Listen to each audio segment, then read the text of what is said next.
Assalamualaikum warahmatullahi wabarakatuh. Akkam oltan daawwattoota televezyiinii Haamiltan nagaan keenya sinaa qaqqabu isiniin jenna oduu yeroo kanaaf qindeeffanne isiniif dhiyeessa. Matooti oduun ni eegala. Manni maree olaanaa dhimmoota Islaamummaa Itoophiyaa Quraanaaf bakka kennee hojjetaa jiraachuu Dooktarri kabajaa Sheek Hajji Ibraahim Tufaa himan. Yeroon galmee adeemsa hajjii fi umraa bara hijiraa 1446 dheereffamuun ibsame.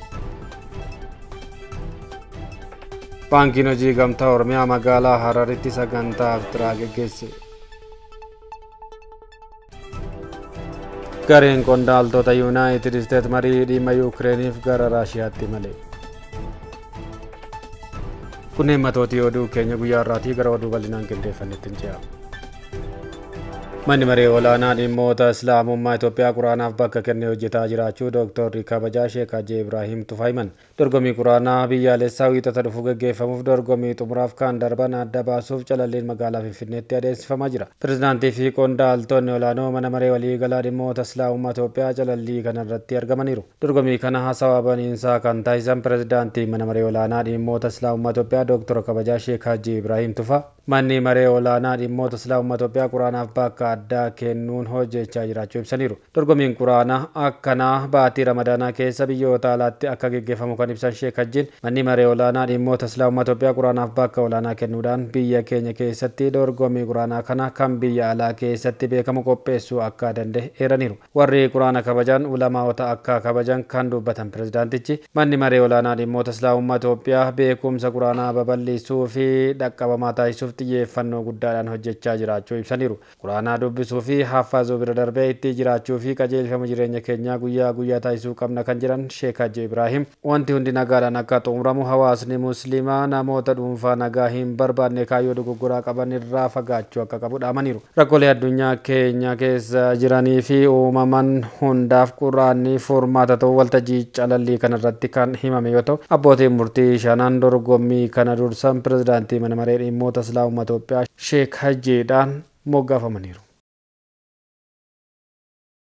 Sagantaan iftiraa guddaan daandii irraa fi dorgommiin Quraanaa gaggeeffamuuf akka jiru ibsame. Sagantaan iftiraa guddaan daandii irraa fi dorgommiin Quraanaa Dilbata dhufu Finfinneetti kan gaggeeffamu ta'uu manni maree waliigalaa dhimmoota Islaamummaa Itoophiyaa beeksise. Dorgommiin biyyaalessaa Quraanaa fi sagantaan iftiraa guddaan kun Finfinnee Addabaabaayii Masqalaatti gaggeeffama jedhame. Dorgommiin Quraanaa kun mata duree Quraanni madda nageenyaaf beekumsaati jedhuun dorgomama. Quraanni damee hundaan jireenya namaa daandii sirriin dursuun walqa'iinsa hawaasaaf bu'uura ta'uu danda'eera jedhan pirezidaantii itti aanaa mana maree waliigalaa dhimmoota Islaamummaa Itoophiyaa Ustaaz Abubakar Ahimad. Dorgommichis kabajaa fi walqa'iinsa Quraanaa ibsuuf kan qophaa'e ta'uu kaasaniiru. Sagantaan iftiraa guddaan daandii irraa hordoftoota amantichaa hedduu hirmaachisuus kan gaggeeffamu ta'uun eerameera.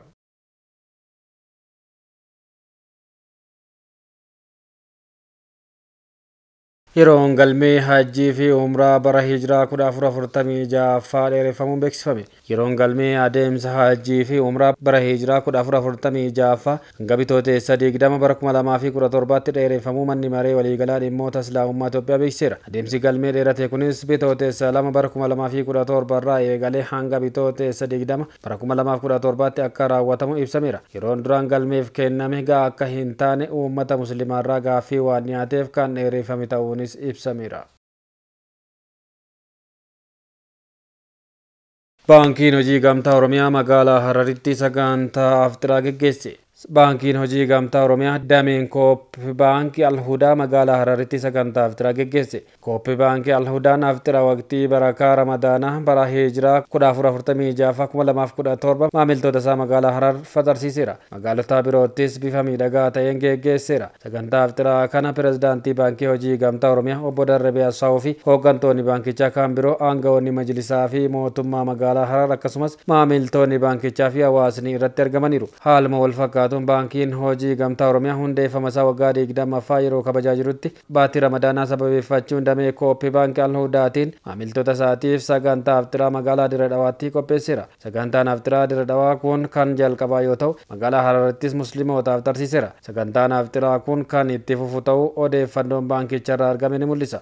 Baankichi hundeeffama isaa waggaa 20 sababeeffachuun duula qulqullina naannoo dhiigaa arjoomuu marii maamiltoota isaa waliin taasisuu fi sagantaawwan hawaasummaa hedduu qopheessaa kan jiruu fi sagantaan afxiraa maamiltoota isaa waliin magaalota garaagaraatti taasisaa jiru kunis qaama kabaja hundeeffama isaa waggaa 20 akka ta'e hubatameera. Baankichi waggaa 20 isaa sababeeffachuudhaan tibbana dhaabbata tola ooltummaa Baabul Khayriitti argamuudhaan namoota harka qalleeyyiidhaaf deeggarsa taasisuun isaas kan yaadatamudha.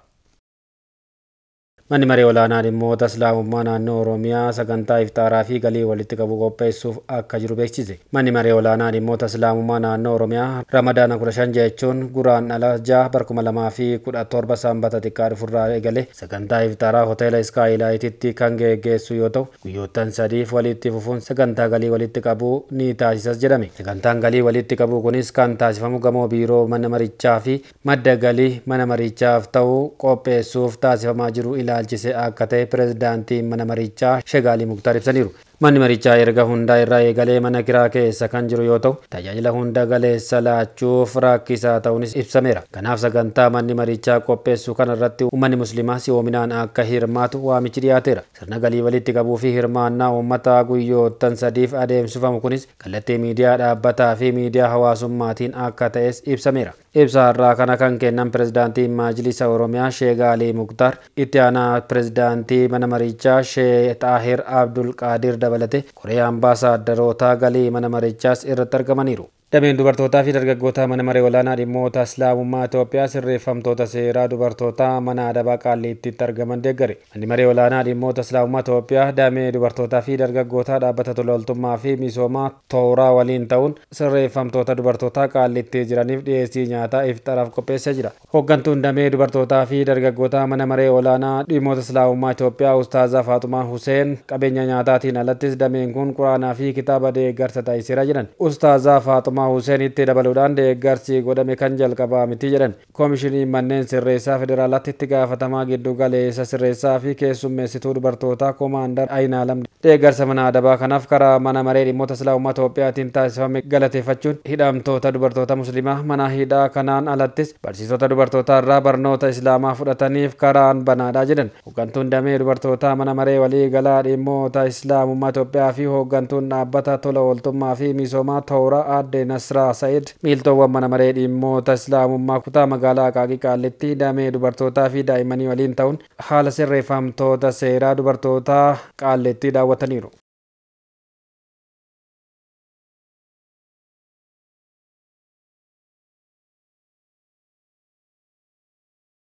Baankiin Hijiraa sagantaa Ramadaana Hijiraa wajjin jedhuun magaalota Allamaaxaa, Shaashamannee fi Hararitti deeggarsa taasise. Baankiin Hijiraa itti gaafatamummaa hawaasummaa qabuun wal simsiisuun sagantaa deeggarsa baatii Ramadaanaa keessa eegale itti fufsiisuun uummata magaalota Allamaaxaa, Shaashamannee fi Harar keessatti argamaniif deeggarsa meeshaa taasisee jira. Sirna deeggarsichaa irrattis bakka bu'oonni bulchiinsa magaalotaa fi hooggantoonni majlisaa kan argaman yoo ta'u, hojii namoomaa baankichi hojjetaa jirus galateeffataniiru. Finfinneetti lammiileen 55,000 ol leenjii koodaarsi xumuruun waraqaa ragaa idil addunyaa argachuun ibsame. Magaalaa Finfinneetti hanga ammaatti lammiileen 55,886 leenjii koodaarsi xumuruun waraqaa ragaa sadarkaa idil addunyaatti beekamtii qabu argachuu hoogganaan biiroo innoveeshinii fi misooma teekinooloojii magaalaa Finfinnee Injiinar Salamoon Amaaree ibsan. Leenjiin kun xiinxala daataa Androidii hubannoo namtolchee fi piroogiraamingii irratti kan xiyyeeffate ta'uu ibsameera. Ji'a adoolessa bara darbee keessa Ministeerri muummee Dr. Abiy Ahimad sagantaa leenjii koodaroota miiliyoona 5 eegalchiisuu isaaniin yaadatama. Sagantaa kanaan bara 2017 hanga 2019tti koodaroota miiliyoona 5 oomishuuf akeekamee hojjetamaa jira. Finfinneetti waggoota 3 keessatti lammiilee 300,000 leenjisuuf karoorri qabamee hojiitti galamuu isaa hoogganaan biiroo innoveeshinii fi misooma teekinooloojii magaalichaa Injiinar Salamoon Amaaree Addis Miidiyaa Neetwoorkitti himaniiru. Bara baajetaa 2017 kanatti leenjifamtoota 75,000 eebbisuuf tattaaffiin taasifamaa jiraachuu himan.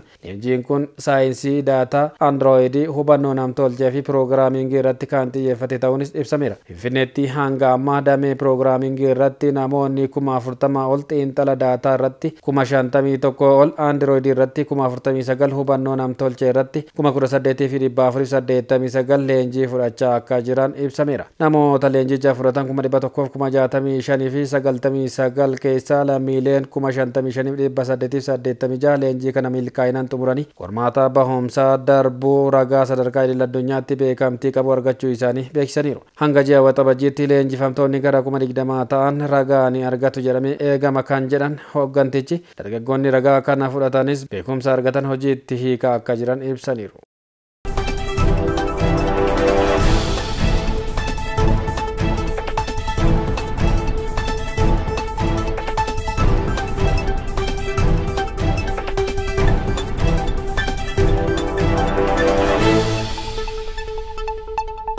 Odichi kan isiniif dhiyaataa jiru televezyiinii Haamiltan irraatii gara oduu biyya alaatti ce'a.